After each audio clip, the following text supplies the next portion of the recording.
আর মধ্যযুগের মধ্যেই থাকবে, কারণ আধুনিক যুগ আমরা কালকে শুরু করার কথা ছিল, কিন্তু আমরা শুরু করতে পারি নাই। তো এই জন্য আমরা আগামীকাল হয়তো বা বাংলা এবং ইংরেজি দুইটাই হতে পারে সেশন, দুইটার উপর। তো এই জন্য কালকে রাতে যেই পরীক্ষাটা হবে আহ, বাংলার উপর ওই প্রাচীন মধ্যযুগ আর ইংরেজির উপর হচ্ছে আপনার বাস্তব সংখ্যা। বাংলা প্রশ্ন আদরে আপু করবে, আর গণিত প্রশ্ন তো হৃদয় ভাই করবে। তো এখানে উপস্থিতি কম দেখা যাচ্ছে, মনে হয় বাকিদের নেটে প্রবলেম হতে পারে। আচ্ছা, যাই হোক, আমরা শুরু করে দিই।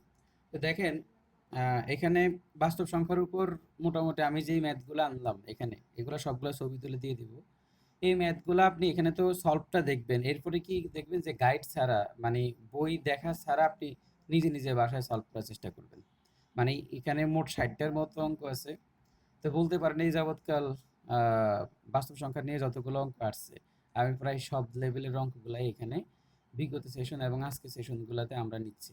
তো এই জন্য আপনি এর আগের যে স্পিকগুলো দেওয়া হয়েছিল নোটে, ওই যে ভিডিওটা যে গ্রুপে থাকে ওখানে, ওখানকার অঙ্কগুলো আর এখানকার অঙ্কগুলো করার পরেই আপনি সবগুলো অঙ্ক পারলে আপনি মনে করবেন যে বাস্তব সংখ্যা থেকে আপনি খুব ভালো একটা মার্কস তুলতে পারবেন, বা বাস্তব সংখ্যা নিয়ে আপনার এনাফ হয়ে যাবে। তখন এখন কি তাহলে আপনি 60টা অঙ্কই করবেন না? এই 60টা অঙ্ক হচ্ছে আপনার মূল অঙ্ক, মানে মূল ম্যাথ। এগুলা আপনি কয়েকবার রিভিশন দিবেন, করার পরে এবার আপনি প্র্যাকটিস করবেন। তো আপনি প্র্যাকটিস করতে গেলে দেখবেন যে যেই ম্যাথগুলাই পাবেন এখানকার কোনো না কোনো নিয়মের সাথে মিলে যাবে। মানে এখন এজন্য অনেকে আছে যে ওরা চেষ্টা করে যে বিগত বছরে কি অঙ্ক আছে ওগুলা করার, না এইটা করা যাবে না। ম্যাথের ক্ষেত্রে স্ট্র্যাটেজি হচ্ছে একটা অধ্যায় থেকে যতগুলো ম্যাথ আসতে পারে, যত ধরনের ম্যাথ আসতে পারে সব ধরনের ম্যাথ করে ফেলা, এইটা হচ্ছে ম্যাথের স্ট্র্যাটেজি। এখন আপনি প্রাইমারি পরীক্ষা দিবেন, এর জন্য বিগত বছরের সব প্রাইমারি ম্যাথ সলভ করে যাবেন, এরপরে পরীক্ষায় প্রশ্ন আসলে আপনি পারবেন, এই চিন্তা করাটা একটু, মানে এটা কি বলা যায়, এটা ভালো কোনো ডিসিশন না, বা পড়ার কৌশলটা এটা ভুল। আপনাকে ম্যাথের ক্ষেত্রে সাবজেক্ট ওয়াইজ আগাইতে হবে, আহ, মানে টপিক ভিত্তিক, ওই টপিকে যা যা আছে আপনি সবই পড়ে ফেলবেন। তখন আপনার ম্যাথমেটিক্সে আপনার অবস্থান ভালো হবে, এবং এতটুকু ভালো হইলে এবং এতটাই ভালো হবে যে আপনি ব্যাংকে পরীক্ষা দিতে পারবেন। তো এই ব্যাংকের মধ্যে আর এখানকার মধ্যে পার্থক্য একটাই, ব্যাংকে শুধু ভাষাটা ইংলিশ। এখন ইংলিশ ভাষায় আপনি যদি ম্যাথ প্র্যাকটিস করেন কিছুদিন আপনার হয়ে যাবে। ঠিক আছে, কারণ ম্যাথের ক্ষেত্রে আমরা শুরুতেই ম্যাথের বাংলা মেথডগুলো দেখাই, এরপরে আমরা ইংলিশ মেথডগুলোতে যখন যাব তখন আপনার কাছে এটা খুব একটা, মানে বেশি আহামরি কিছু মনে হবে না। ঠিক আছে, তো এই জন্য আপনারা অন্য যারা ব্যাকগ্রাউন্ডে আছেন আপনারা তো এখন ব্যাংকের কথা শুনলেই লাভ দিয়ে ওঠেন, কিন্তু দেখবেন যে একটা সময় আপনি সাহস করবেন এবং ব্যাংক ইনশাল্লাহ আপনি টিকবেন, যদি আপনি আপনার সর্বোচ্চ রেঞ্জ দিয়ে পড়াশোনা করেন। তো যদি n একটি জোড় সংখ্যা হয় তবে নিচের কোনটি জোড় সংখ্যা হতে পারবে না? বলছে যদি n একটা জোড় সংখ্যা হয়, আমরা n এর মানটা, এখানে যে n টা দেওয়া আছে এটা, যদি n টা একটা জোড় সংখ্যা হয়, তো n এর মান জোড় সংখ্যা ধরবেন। তো জোড় যেই জোড় সংখ্যাটা আপনি ধরবেন এগুলোর মধ্যে বসাবেন, n এর একটা জোড় মান বসাবেন। জোড় মান বসায় দেখবেন যে কোন মানটা বিজোড় হচ্ছে। মানে আপনি n এর মান যদি জোড় হয় তাহলে পুরো মানটা, n এর মানটা বসানোর পরে সংখ্যাটা বিজোড় হইতে হবে। মানে জোড় সংখ্যা হতে পারবে না, দেখেন, জোড় সংখ্যা হতে পারবে না, জোড় সংখ্যা হতে পারবে না মানে বিজোড় হবে। তার মানে n এর কোন মানের জন্য এই সংখ্যাগুলোর মধ্যে কোন সংখ্যাটা বিজোড় হচ্ছে সেটা আপনাকে খুঁজে বের করতে হবে। ঠিক আছে, যে জোড় হতে পারবে না মানে বিজোড়, বিজোড় হবে। তাহলে n এর মান ধরেন আপনি 2 ধরেন, 2 ধরার পরে আপনি এখানে মানগুলো বসান, বসানোর পরে যেইটা দেখবেন যে বিজোড় হচ্ছে সেটাই অ্যান্সার। এখন একটু সহজেই বের করা যায় এটা, যেমন এটা জীবনও, এটা 2 n এর সাথে 2 গুণ করা হচ্ছে, সো এটা সবসময় জোড় হবে। আর এইটাও সবসময় জোড় হবে, যে 2 বসান, 2 দুগুণে 4 হবে। এখন আছে এই দুইটা নিয়ে, এইটা আর এটা নিয়ে। এখন ধরেন n এর মানে আপনি এখানে ধরেন এখানে 2 বসালেন, এই দুটাকে অপশন টেস্ট করবেন না, 2 বসালে কত হবে, 3 হবে। 3 3 আর 9, আর 3 যোগ করলে কিন্তু আবার 12 হচ্ছে। তার মানে এটা জোড় সংখ্যা হয়ে গেছে, তাহলে অপশন এটাই রাইট। তার মানে এই দুটার মধ্যে একটা অপশন টেস্ট করলেই হয়ে যাচ্ছে। এখানে আপনি 2 দেন, 2 দিলে 2 দুগুণে 4, 1 3 7, তার মানে এটার উত্তর হচ্ছে এটা। এখন যদি বলে যদি তিনটি ধারাবাহিক সংখ্যার যোগফল বিজোড় হয় তাহলে তাদের প্রথম ও শেষ সংখ্যাটি অবশ্যই, যদি এরকম কোনো ইয়ে দেয় তাহলে আপনি কিভাবে করবেন, যে এই সংখ্যাগুলোকে, যে ধরেন যে এই তো প্রশ্নটা তো দেখলেন যে তিনটি তিনটি ধারাবাহিক সংখ্যার যোগফল বিজোড় হলে তাদের প্রথম ও শেষ সংখ্যাটি অবশ্যই কি হবে। এখন এই ধরনের অঙ্কতে আপনি এভাবে অপশন ধরে নেন।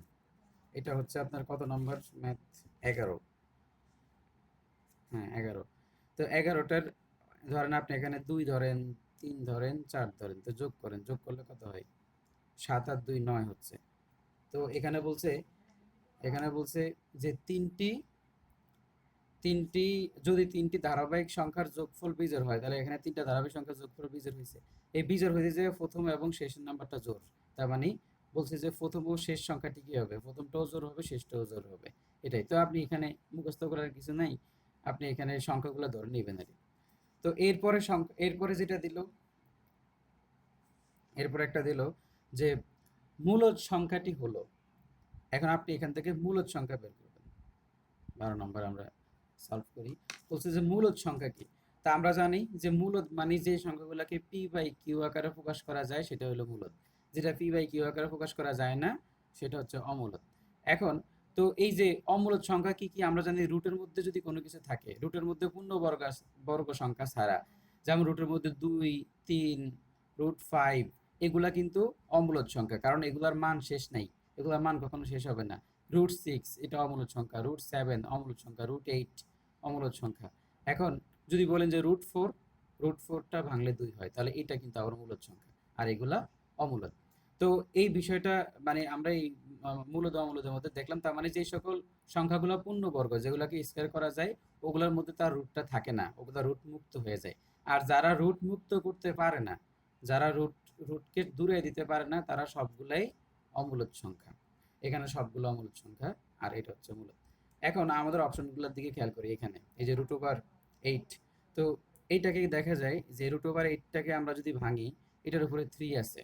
এখন এটাকে যদি আমরা ভাঙি, তাহলে 8-এর উপর এই যে যখন রুটের উপরে এরকম যে কোনো একটা কিছু থাকলে সেটার নিচে হবে, এটাই। এই রুট মানে হচ্ছে হাফ। আর এই রুটের উপর যখন কোনো এন এর মান 2 ছাড়া অন্য সব কিছু, ধরেন 3 4 5 যা অন্য সব কিছু থাকলে 1/n হবে। তো এখানেও আমাদের রুটের উপরে 3 আছে, তাহলে এটা 1/n হবে রুটটাকে ভাঙলে। তো 1/n মানে 3 হবে। এখন 2 কে আমরা 2 টু 3 এইভাবে লিখতে পারি, 1 3, এটা চলে যাবে, এখানে 2। তার মানে এটার অ্যান্সারটা হচ্ছে কি 2। তাহলে আমরা দেখতেছি মূলদ সংখ্যাটি হলো, তাহলে এটাই হচ্ছে কি প্রথম অপশনই, আপনি এটাকে মূলদ সংখ্যা পেয়ে গেলেন। তাহলে বাকিগুলো আর আপনার অপশন টেস্ট করার দরকারই নেই। তো বলছে যে মূলদ সংখ্যাটি হলো, তার মানে এটা হলো মূলদ, আর বাকিগুলো হচ্ছে আহ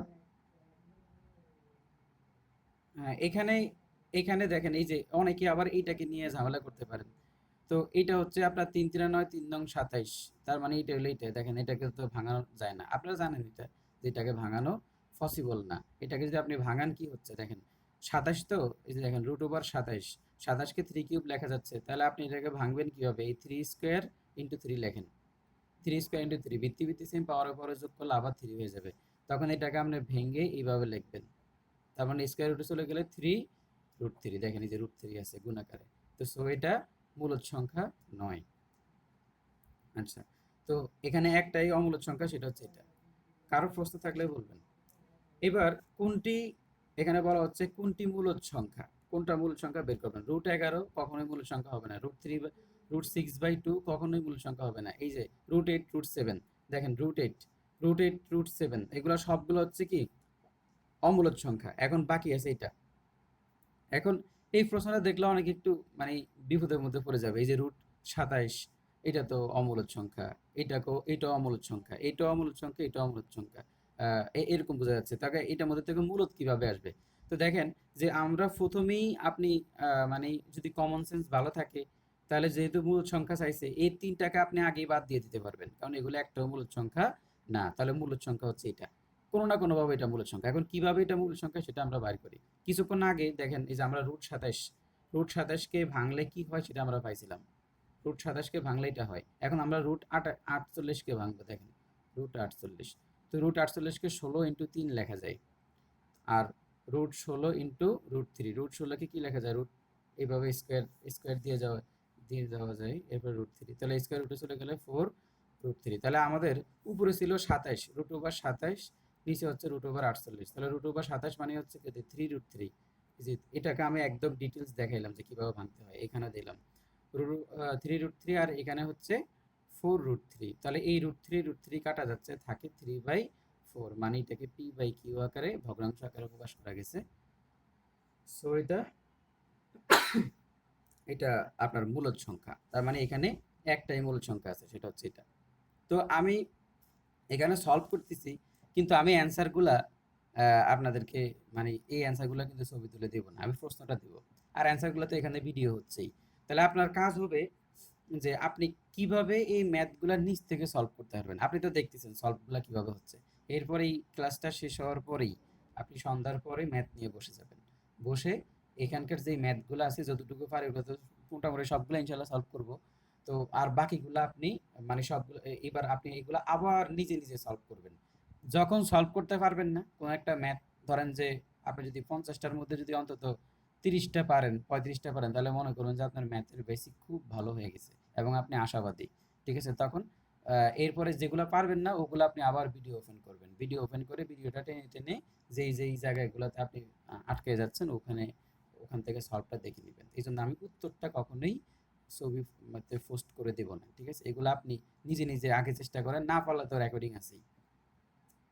তো এইটাই হচ্ছে ম্যাথের বিষয়, যে আপনার ম্যাথগুলো নিজ থেকেই আসতে হবে। ঠিক আছে? আপনি দেখার পর প্রচুর পরিমাণে প্র্যাকটিস করতে হবে। এখন এবার দেখেন এরপর একটা প্রশ্ন বলছে নিচের কোনটি অমূলদ সংখ্যা, নিচের কোনটি অমূলদ সংখ্যা। এখন দেখেন এই যে এইটা আমরা বলছিলাম যে পৌনঃপুনিক থাকলে সেটা কিন্তু মূলদ সংখ্যা, মানে পৌনঃপুনিককে মূলদ আকারে প্রকাশ করা যায়। তো পৌনঃপুনিকের ওই বিষয়টা ওই দিন আমরা এটাকে মানে ডিটেলস দেখাই নাই যে এটাকে কিভাবে পৌনঃপুনিক করা যায়। ইভেন আমি ওই সময় ওই যে কি ওই সময় আমি মনে হয় আমার এখানে মোবাইলে কি একটা প্রবলেম ছিল, এমনকি আমি ভুলেও ফেলছি যে পৌনঃপুনিককে দশমিকে প্রকাশ করা যায় না, ভগ্নাংশ প্রকাশ করা যায় না। সেটা আসলে কি ছিল, ভুল ছিল। দেখেন এই যে এই পৌনঃপুনিককে দশমিকে প্রকাশ করা যায়, তাহলে এখন 0 এইটা প্রথমে আপনি কি করবেন, এই যে যে দশমিক মানে ভগ্নাংশ প্রকাশ করব পৌনঃপুনিককে, মানে p/q আকারে প্রকাশ করব। তো আমি বললাম যে পৌনঃপুনিক হচ্ছে একটা মূলদ সংখ্যা। কিভাবে মূলদ সংখ্যা হয় সেটা এখন দেখাবো। 0.4 উপরে পৌনঃপুনিক আছে, এটার মিনিং হচ্ছে কি, যে 4 4 4 এইভাবে হতেই থাকবে। এটার মিনিং হচ্ছে এটা, মানে এরপর এটা অসীম, এটা অসীম। তবে পদগুলা কি হবে সেটা আপনি জানেন, এই জন্য বলা যায় অসীম আবৃত দশমিক সংখ্যা, এটাকে বলা হয় অসীম আবৃত দশমিক সংখ্যা। তো 0.4 এর উপরে আমরা পৌনঃপুনিক, তো এখানে হচ্ছে আপনি দশমিকটা বাদ দিয়ে দিবেন, দশমিক চিন্তা করবেন না, করে পুরা মানটা বসাই দিবেন 4। এরপরে নিচে পৌনঃপুনিক যেহেতু একটা এই জন্য 9। এবার আরেকটা আছে, আর দেখেন √3 √9 কে তো আপনার 3 স্কয়ার লেখা যায়। এটা তো আপনার অবশ্যই, এটা তো অবশ্যই আপনার মূলদ সংখ্যা। এই যে 3 তো মূলদ সংখ্যা, মানে এটা পূর্ণবর্গ সংখ্যা, সো এটা মূলদ সংখ্যা। এইটাও মূলদ সংখ্যা, এটাকে এইভাবে লেখা যায় p/q আকার প্রকাশ করা যায়। আমাদেরকে অমূলদ সংখ্যা খুঁজে বের করতে হবে। এবার আসেন এইটা, যে 5.639, এখানে একটা পৌনঃপুনিক, এখানে একটা পৌনঃপুনিক। এটার মিনিং হচ্ছে 5.639 639 639, মানে এইভাবে অসংখ্যভাবে চলতে থাকবে। কিন্তু আপনি জানেন বিষয়টা যে এর পরবর্তী পদটা কি হবে। এই জন্য এই অসীম দশমিক ভগ্নাংশ এটাকে বলা হয় অসীম দশমিক ভগ্নাংশ, তবে এটা আবৃত। এই জন্য এটার নতুন নাম হচ্ছে অসীম আবৃত দশমিক ভগ্নাংশ। অসীম তবে আবৃত দশমিক ভগ্নাংশ। আমরা পরবর্তী ডিজিটগুলো জানি এটা কিভাবে সামনের দিকে যাবে। তো এইটাও একটা মূলদ সংখ্যা। তো এটাকে কিভাবে ভাঙানো যায়, এটাকে কিভাবে ভগ্নাংশ নেওয়া যায়, দেখেন যে 5.639, আপনি এই দশমিকটা বাদ দিয়ে পুরো সংখ্যাটা লিখে দিবেন। এই যে দশমিকটা আমি বাদ দিয়ে দিছি, বাদ দিয়ে পুরো সংখ্যাটা লিখছি। এরপর যেহেতু দশমিকের আগে এখানে একটা সংখ্যা আছে, সেই সংখ্যাটা বিয়োগ হবে। কিন্তু এখানে দেখেন, এখানে জিরো বিয়োগ হবে, তো জিরোটাকে কি লেখা যায়? দশমিকের আগে তো কোনো কিছু নাই। তো দশমিকের আগে যেটা থাকবে ওই সংখ্যাটা আপনি বিয়োগ করবেন। আর এখান থেকে এই পর্যন্ত পৌনঃপুনিক মোট হলো 3টা পৌনঃপুনিক, একটা, দুইটা, তিনটা, এখানে মোট 3টা। মাঝখানেরটাতে পৌনঃপুনিক দেওয়া লাগে না, শুরুতে আর শেষে দিলেই হয়, মাঝখানের গুলো এমনি পৌনঃপুনিক আন্ডারে চলে আসে। তাহলে এখানে 999, তার মানে দেখেন যে এটাকেও বিয়োগ করার পরে এটাও একটা ভগ্নাংশ হচ্ছে, এইটাও একটা ভগ্নাংশ হচ্ছে। আর রুট যেটা 9 সেটাকে তো এইভাবে লেখাই যায়। এবার দেখেন এরপরটা যেটা মূলদ সংখ্যা, এটাও যে মূলদ সংখ্যা সেটা তো আমরা এখানেই দেখাইলাম যে √27/48 সেটা মূলদ সংখ্যা, তাহলে এটার উত্তর হবে কোনোটি নয়। ঠিক আছে? এখানে এই যে এই চারটা দেখা যাচ্ছে, এই চারটাই মূলদ সংখ্যা, আমাদেরকে খুঁজে বের করতে পারবো মূলদ, তাহলে আমাদের এখানে কোনোটি নয়। এবার দেখেন তো যে নিচের কোনটি অমূলদ সংখ্যা, এবার খুঁজে বাইর করতে দেখি এখানে।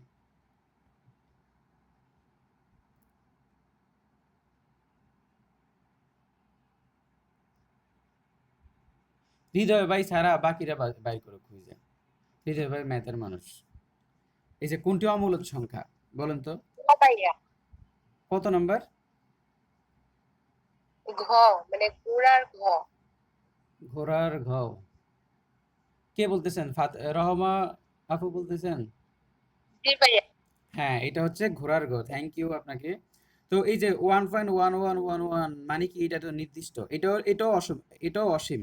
এটাও অসীম আবৃত। তবে এটা অসীম আবৃত। এটাকে আপনি ইচ্ছা করলে 1.1 এর উপরে ফ্যাক্টরিয়াল দিতে পারবেন। এই যে পৌনঃপুনিক দিতে পারবেন। এটা হলো অসীম। এটা অসীম তবে আবৃত। এইটা দেখেন 101010, তার মানে এই যে 1 এর পরে 10, এই এখানে একটা এখানে একটা দিতে পারবেন। এই ম্যাথগুলা বুঝছেন? এই ম্যাথগুলা এত বেশি ঝামেলা আছে, সায়েন্সের পোলাপান ওরাও এই ম্যাথগুলাকে ভয় পায়। মানে যারা আপনার ছোট দিকে টিউশনগুলা করে না, যারা আমাদের মতো আপনার, মানে এগুলা আমি কোচিং এ ক্লাস নিতাম, তো সো আমি সব ক্লাসই যাইতাম, এই জন্য আমার মোটামুটি মনে আছে এগুলা। আর যারা এমনি ধরেন আমি সাধারণত এসএসসি ইন্টারই পড়াই, তো এগুলা তো লাগে না ওখানে। কিন্তু এই জন্য ধরেন যে যে কেউ একজন পাটিগণিতে আসলে সায়েন্সের স্টুডেন্টও কিন্তু লাফালাফি করতে হবে, কারণ এগুলো একদম একটা ইউনিক।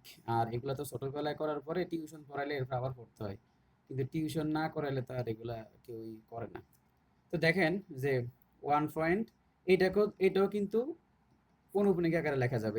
এই যে 100 100 100, তার মানে এটাকে এইভাবে লেখা যাবে 100, এই একটা দশমিক, এই একটা পৌনঃপুনিক, এই একটা পৌনঃপুনিক, তার মানে এটাও একটা মূলদ সংখ্যা। তাহলে এইটাও মূলদ, এইটাও মূলদ, এইটাও মূলদ, সবগুলোকে পৌনঃপুনিক আকারে লেখা যায়।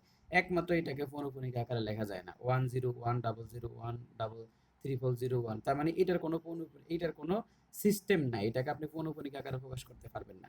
এই জন্য এটা অসীম অনাবৃত, মানে যেখানে পৌনঃপুনিক ইউজ করা যাবে না। ঠিক আছে? তো পৌনঃপুনিকের ইউজটা কেন আসে সেটা বুঝছেন, যে একই সংখ্যা বারবার যখন আসে তখন পৌনঃপুনিক দিয়ে এটাকে থামিয়ে দেওয়া হয়। ঠিক আছে? বলা মানে আপনি অনুমান করতে পারবেন পরবর্তী সংখ্যাগুলো কি হবে, এটা দেখলে আপনি বুঝবেন যে কেয়ামত পর্যন্ত 100 100 ছাড়া আর কিছুই আসবে না। কিন্তু এখানে কি আসবে সেটা আপনি জানেন না। ঠিক আছে? সো এটা কেয়ামত পর্যন্ত যাবে, তবে এখানে কি কি নাম্বার সেটা আপনি জানেন না। আপনি যদি এই নাম্বারটাকে চিন্তা করেন, আপনার সারা জীবন বসে বসে লিখবেন পারবেন। ঠিক আছে? এই জন্য এটাকে বলা অসীম দশমিক ভগ্নাংশ। তো এটা হচ্ছে অসীম দশমিক ভগ্নাংশ, এটাকে পৌনঃপুনিক দ্বারা প্রকাশ করা যায় না, এই জন্য এটা অ্যান্সার। এবার দেখেন, একটি বৃত্তের পরিধি আর ব্যাসের অনুপাত কোন ধরনের সংখ্যা? এখন ব্যাস অনুপাত, অনুপাত মানে যে এইটাকে অনুপাত দ্বারা প্রকাশ করা, এক্স অনুপাত ওয়াই। হ্যাঁ, তো এইটাকে বলো অনুপাতারি।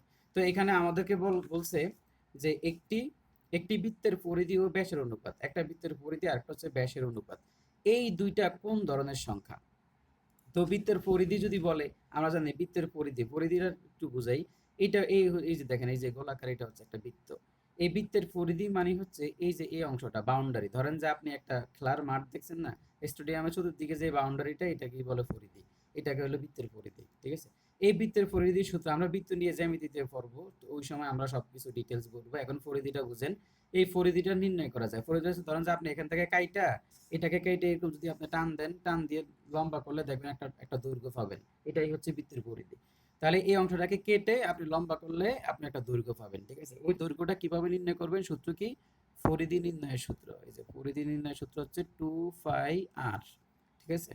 আর বৃত্তের, এবার আরেকটা বলছে যে বৃত্তের পরিধি, আরেকটা হচ্ছে বৃত্তের ব্যাস। বৃত্তের ব্যাস হচ্ছে দেখেন, এই যে বৃত্তের কেন্দ্র যেটা, মানে যেখান থেকে কেন্দ্র করে আপনি বৃত্তটা সার্কেলটা অঙ্কন করলেন, এখানের মধ্যে দিয়ে আপনি একটা দাগ টেনে দেবেন। তখন এই যে যেই দাগটা টানবেন এখান থেকে এই পর্যন্ত, এটাকে বলে ব্যাস। আর এই ব্যাসের সূত্র হচ্ছে 2r। এদিকেও আর এদিকেও আর, আর হলো ব্যাসার্ধ। তো যাই হোক, এগুলোকে আমরা পরে কথা বলবো। তো এই যে দেখেন, এই ব্যাসের সূত্র হচ্ছে 2r। এখন বলছে অনুপাত। অনুপাত মানে বুঝেন x/y, মানে এটাকে ভাগ করা যাবে। যদি বলে আপনাকে, তো এখন সূত্রটা হলো এরকম, দেখেন, পরিধি অনুপাত হচ্ছে ব্যাস, তাহলে 2πr অনুপাত 2r। তো এইটাকে এবার এটাকে আপনি ইয়া করেন, ডিভাইডেড করেন। তো 2r চলে যাবে, থাকবে পাই।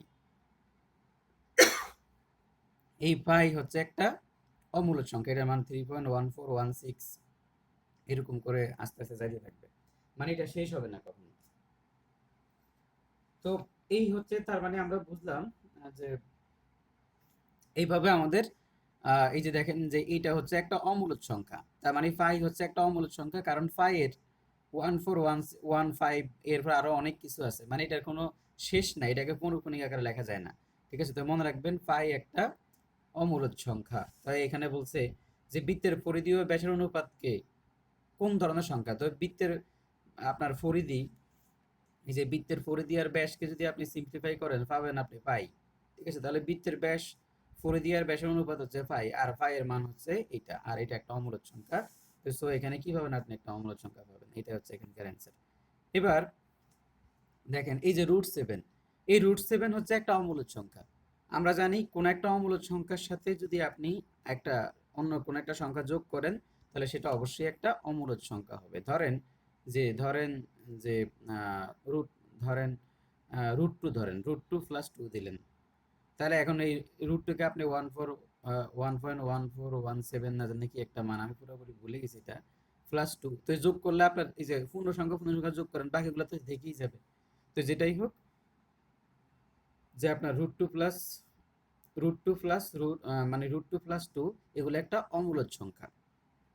এবং মানে সোজা কথা হচ্ছে অমূলদ সংখ্যার সাথে আপনি গুণ করেন, যোগ করেন, ভাগ করেন, যাই করেন, মানটা অমূলদ হবে, এটাই হচ্ছে মূল কথা। নিচের কোনটি অমূলদ সংখ্যা, এটা খুঁজে বের করেন তো, নিচের কোনটা অমূলদ সংখ্যা।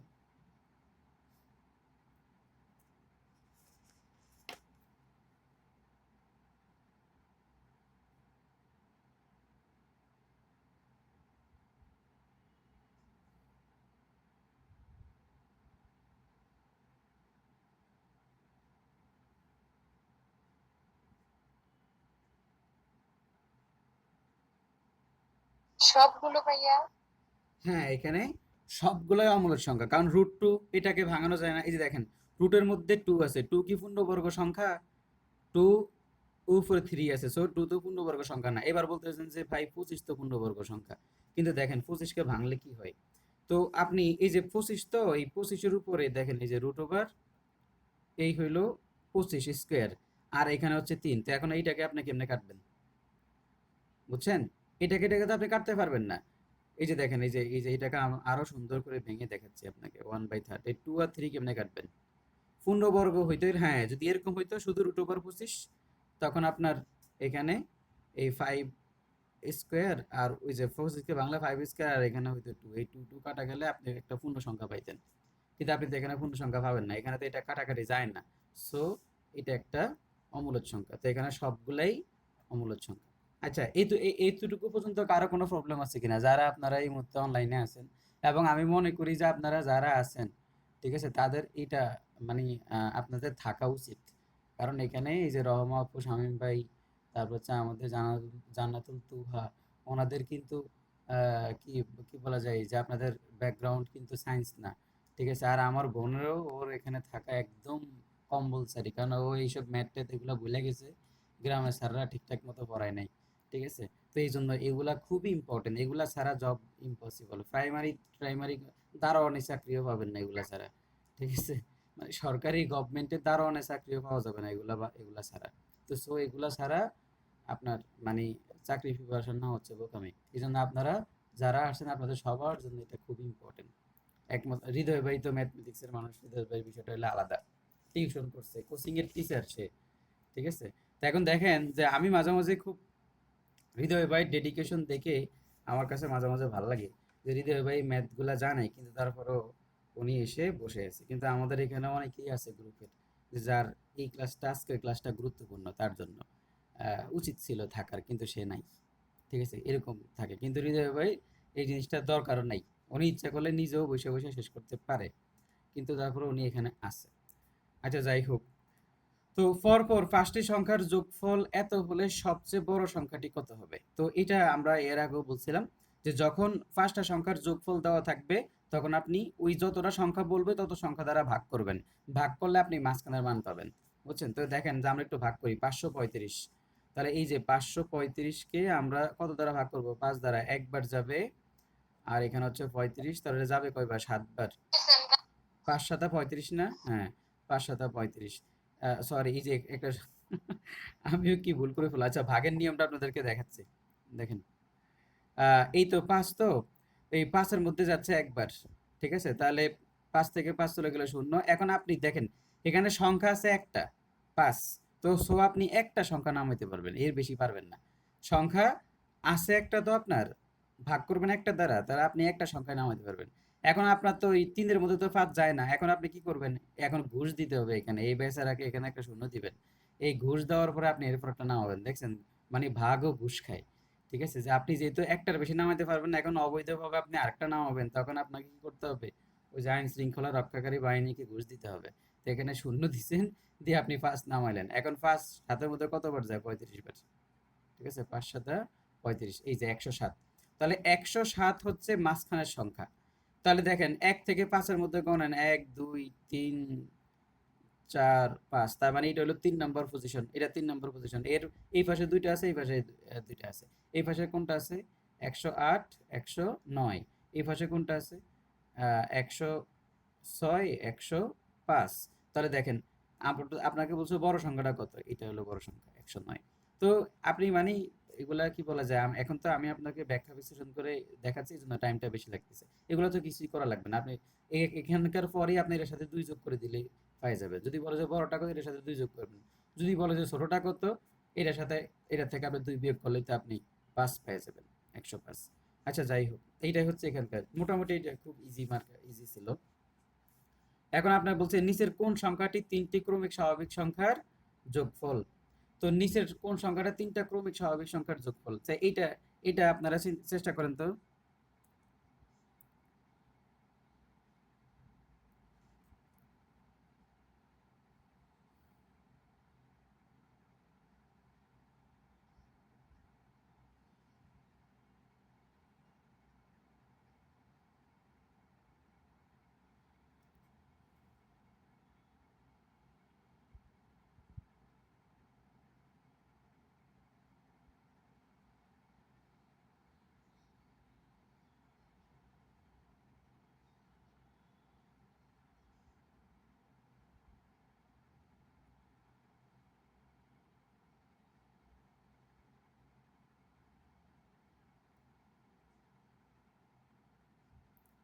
কত বলেন?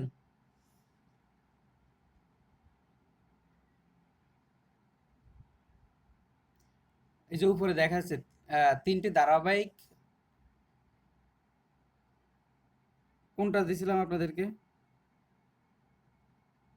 এই যে হ্যাঁ, এখানে যে নিচের কোন সংখ্যাটি ৩টি ক্রমিক সংখ্যা। আচ্ছা, এটা কি দেখা যাচ্ছে না? তা আপনারা বলবেন না আমাকে?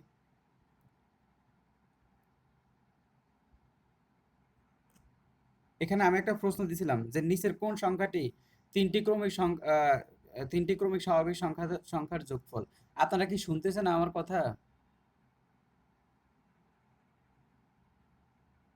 জি ভাই, শোনা যাচ্ছে ভাই। আচ্ছা, হ্যাঁ, এটা বের করেন যে নিচের কোন সংখ্যাটি ৩টি ক্রমিক স্বাভাবিক সংখ্যার যোগফল।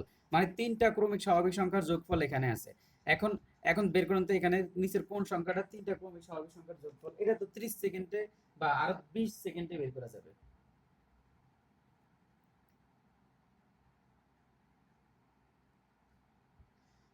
আচ্ছা, দেখেন এখানে বলছে ৩টি ক্রমিক স্বাভাবিক সংখ্যার, এখানে বলছে নিচের কোন সংখ্যাটি ৩টি ক্রমিক স্বাভাবিক সংখ্যা দ্বারা যোগফল। ৩টা ক্রমিক স্বাভাবিক সংখ্যা, তার মানে আপনি যেই আপনি এখানে ধরেন যে এক্স, এক্স+1, এক্স+2, হ্যাঁ, এরকম ৩টা ক্রমিক স্বাভাবিক সংখ্যা আরই।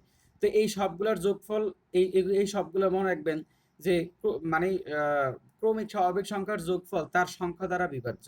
ওই যে আমরা এর আগে যেমন ৫ দ্বারা ভাগ করছিলাম না, যে পরপর ৫টি সংখ্যার যোগফল এত হলে সবচেয়ে বড় সংখ্যাটি কত? তখন আমরা কি করছিলাম? যে যোগফলটা দেওয়া ছিল, এটাকে ৫ দ্বারা ভাগ করছি। ঠিক আছে? ভাগ করে এরপরে বড় সংখ্যাটা বাইর করছি। আর এখানে বলছে ৩টা ক্রমিক স্বাভাবিক পরপর, মানে ৩টি ক্রমিক স্বাভাবিক সংখ্যার যোগফলটা কত? এখন ৩টা ক্রমিক স্বাভাবিক সংখ্যার যোগফল অবশ্যই ৩ দ্বারা বিভাজ্য। আমার এই কথাটা বুঝছেন? ৩টি ক্রমিক ৫টা ক্রমিক স্বাভাবিক সংখ্যার যোগফল যেহেতু ৫ দ্বারা বিভাজ্য। দেখেন এগুলা কিন্তু ক্রমিক স্বাভাবিক সংখ্যা ছিল না? এই যে ১০৫, ১০৬, ১০৭, ১০৮, ১০৯, এগুলা ক্রমিক স্বাভাবিক সংখ্যা। এগুলার যোগফল যেহেতু ৫ দ্বারা বিভাজ্য, তাহলে এখানে বলছে যে এখানে যে সংখ্যাগুলো আছে, এই সংখ্যাগুলো অবশ্যই ৩ দ্বারা বিভাজ্য হবে। সংখ্যাগুলোর মধ্যে যে কোনো একটা 3 দ্বারা বিভাজ্য হবে, এটাই হচ্ছে মূল কথা। যে নিচের কোন সংখ্যাটি 3টি ক্রমিক স্বাভাবিক সংখ্যার যোগফল, তাহলে 3টা ক্রমিক স্বাভাবিক সংখ্যার যোগফল অবশ্যই 3 দ্বারা বিভাজ্য হবে। 5টা ক্রমিক স্বাভাবিক সংখ্যার যোগফল অবশ্যই 5 দ্বারা বিভাজ্য হবে। এইটা এতটুকু জিনিস মাথায় তাড়াতাড়ি নিয়ে আসতে হবে, ঠিক আছে? তো এখন দেখেন এখানে 3 দ্বারা বিভাজ্য হওয়ার সংখ্যা কোনটা, দেখেন 9 আর 3 যোগ 9 আর 2 যোগ করলে কত, 11। 11 কি 3 দ্বারা বিভাজ্য? ওই যে 3 দ্বারা বিভাজ্য হওয়ার যে রুলস দেখছিলাম, টেকনিক, ওইটা অ্যাপ্লাই করতেছি। দেখেন যে 9 আর 2 যোগ করলে 11, এটাও বিভাজ্য না। এটা হলো যোগ করলে 10, এটাও 3 দ্বারা বিভাজ্য নয়। 3 দ্বারা বিভাজ্য সংখ্যা শুধু এইটা। এটাই যে 7 7 5 12, 12 কে 3 দ্বারা ভাগ যায়। আপনি এটাকে ক্যালকুলেশন করলে এটাও 3 দ্বারা ভাগ যাবে। এটাই হচ্ছে কি, পরপর 3টা ক্রমিক স্বাভাবিক সংখ্যার যোগফল, ঠিক আছে? খুব একদম ইজি টেকনিকে বের করা যাবে। এজন্য আপনাকে যখন বলবে যে 3টি ক্রমিক স্বাভাবিক সংখ্যার যোগফল কত, তখন যে অপশনগুলো দেওয়া থাকবে ওইটাকে আপনি অপশন টেস্ট করবেন, ঠিক আছে? এই জন্য আমি এখানে অপশনগুলো দিয়ে রাখছি যাতে আপনি অপশন টেস্ট করে বের করতে পারেন। 3টি ধারাবাহিক বিজোড় সংখ্যার যোগফল এত, মধ্যম সংখ্যাটি কত, এটা বাই করেন তো। 3টা ধারাবাহিক বিজোড় সংখ্যার যোগফল এত। ধারাবাহিক বিজোড় মানে বুঝেন যে 3 5 7 এগুলো ধারাবাহিক বিজোড়। এখন বলছে 3টি ধারাবাহিক বিজোড় সংখ্যার যোগফল এত, তাহলে মধ্যম সংখ্যাটি কত বের করেন তো। এটা দ্রুত করেন।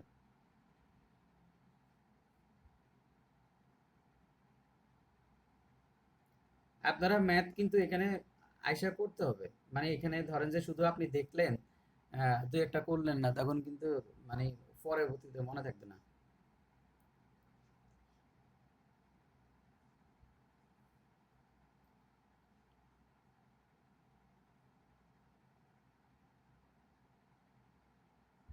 কত হবে অ্যান্সার, কেউ করছেন?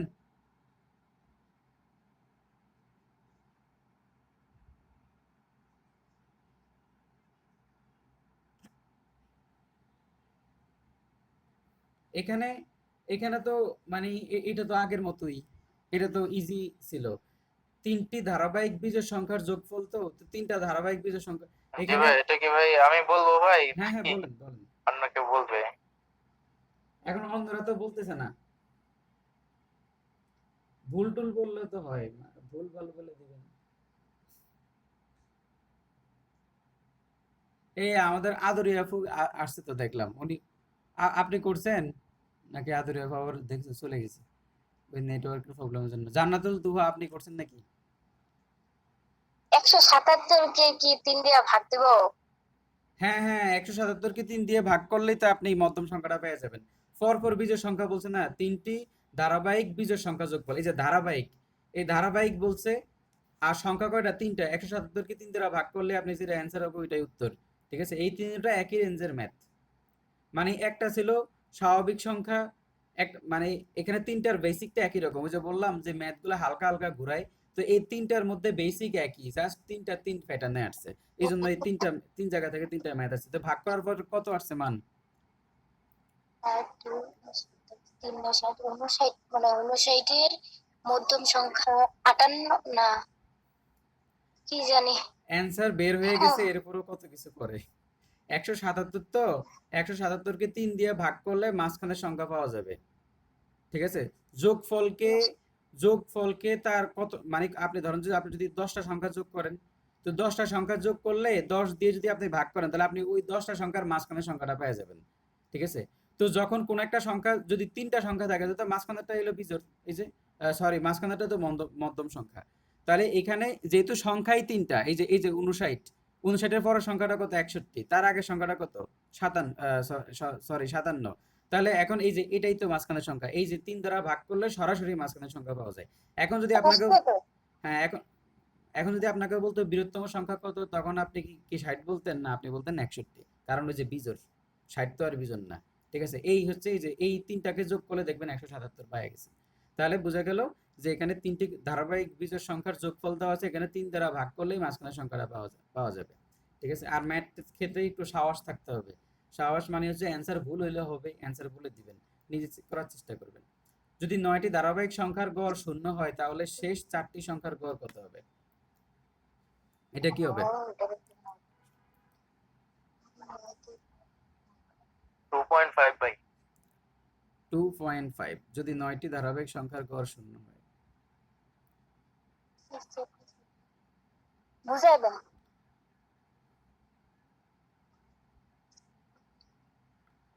হ্যাঁ, চেষ্টা করেন দেখি। এই পারি না এটা। যদি 9টি ধারাবাহিক সংখ্যার গড় শূন্য হবে। গড় শূন্য হওয়া মানে কি? সংখ্যাগুলাকে আগে দেখেন, কোন একটা সংখ্যার গড় যখন বের করবেন সবগুলাকে তো আগে যোগ করবেন। আপনি যদি 9টা সংখ্যার গড় বের করতে চান, সবগুলাকে আগে যোগ করবেন, যোগ করে এরপরে 9 দ্বারা ভাগ করবেন। এখন আপনাকে বলছে যে 9টা ধারাবাহিক সংখ্যার গড় শূন্য। 9টা ধারাবাহিক সংখ্যার গড় শূন্য মানে বুঝেন, আপনি এখানে 9টা সংখ্যাকে যোগ করবেন, একটা এরকম করে 9টা সংখ্যা যোগ করবেন, যোগফল শূন্য হবে। তো যোগ সংখ্যাগুলোর যোগফল যদি শূন্য হবে তাহলে তাহলে তাদের গড়ও তো শূন্য হয়ে যাবে, ঠিক আছে? এটাই হলো মূল বিষয়, এই জিনিসটা বুঝতে হবে। এখন এই কতগুলা সংখ্যার যোগফল কখন শূন্য হয়, দেখেন কতগুলা সংখ্যার যোগফল কখন শূন্য হয় সেটা যেন আমরা বের করি। এখন ধরেন যে কোন একটা জায়গায় আছে, ধরেন আমরা জিরো ধরলাম সংখ্যা রেখার মধ্যে, এই যে ধরেন জিরো, এদিকে আসছে ওয়ান, এদিকে -1, দুইটাকে যোগ করলে শূন্য হয়ে যাবে। এদিকে আছে টু, এদিকে দেখলাম -2, যোগ করলে শূন্য হয়ে যাবে। এদিকে হলো থ্রি, এদিকে -3, তাও যোগ করলে শূন্য হয়ে যাবে। এখন এদিকে হলো 4, আর এদিকে হচ্ছে -4, যোগ করলে শূন্য হয়ে যাবে। এখন এই জায়গাটাতে যে পরপর 9টা সংখ্যার মধ্যে, তার মানে এই যে এখানে যে 8টা সংখ্যা, এই 8টা সংখ্যাকে যোগ করলে কি হয়ে যাবে? শূন্য হয়ে যাবে। আর আমাদের এখানে, হ্যাঁ, 8টা সংখ্যাকে যোগ করলে শূন্য হয়ে যাবে। এখন দেখেন এখানে এখানে কি এগুলা ধারাবাহিক সংখ্যা না? আর আমাদের প্রশ্নে কি বলে দিছিল? 9টি ধারাবাহিক সংখ্যার গড় শূন্য। 9টা ধারাবাহিক সংখ্যার গড় শূন্য। দেখেন এখন অনেকে করবে